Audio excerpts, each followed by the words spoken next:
Предмет географија, одделение 6. Наставник Ервин Ѓулаговски, Основно училиште во регион Семере, село Лисичани. Содржина, состав и поделба на атмосферата.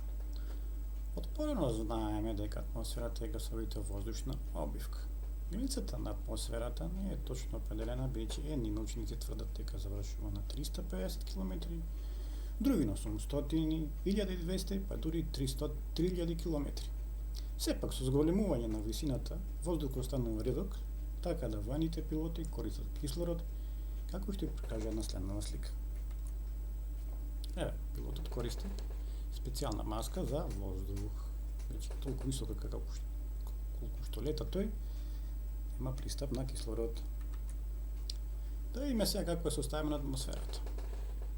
Најповеќе во атмосферата има азот 78%, кислород 21%, дека помалку се застапени аргон со 0,90%, како и хелиум, озон, водород, јагленов диоксид и други частички.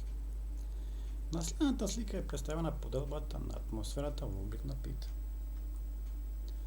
Еве гледаме питата и гледаме дека 78% се е азот, 21% кислород, 0,4% е јагленов диоксид, аргон и други.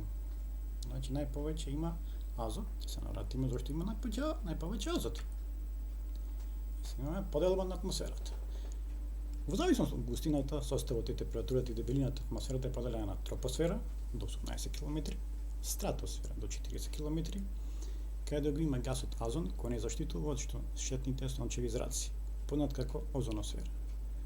И последно е јоносфера или екзосфера, тука има разредени гасови на височина од 1000 км, како на сликата на следниот слайд. Еве ги првите се представени тропосферата и стратосферата, додека неговниот слој е екзосферата, плавата боја. Да има се значењето на атмосферата за животот на земјата. Различните гасови во атмосферата треба на различни организми. Азотот им треба на растенијата, значи затоа имаме најповеќе азот. Кислородот на луѓето и животните. Растенијата користат јагленов диоксид за храна, тој користат и азотот, потоа испуштаат кислород, кој потоа им треба на луѓето и животните. А озонот го збогатува воздухот со кислород. Тоа најповеќе се забележува при врнежите од дожд и имаме специфичен мирис на озон во воздухот.